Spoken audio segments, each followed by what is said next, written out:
माशाल्लाह ये बकरी चेक करें भाई, दूध वाली बकरी है, बहुत ही मुनासिब कीमत वाली बकरी है, सेहतमंद खूबसूरत फेस है। और इसका हवाना देखें माशाल्लाह से, अगर टोरो ना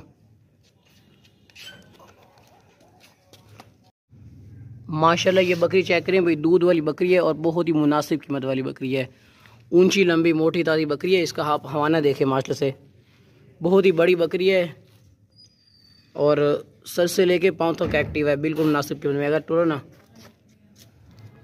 हवाना आप इसका दूर से चेक करें माशाल्लाह से, बहुत ही प्यारा खूबसूरत हवाना है। ये देखें माशाल्लाह से बकरी का आप हवाना, बहुत ही खूबसूरत हवाना है और बहुत ही मुनासिब कीमत वाली बकरी है। बिल्कुल फाइनल इसकी कीमत लिखी हुई है।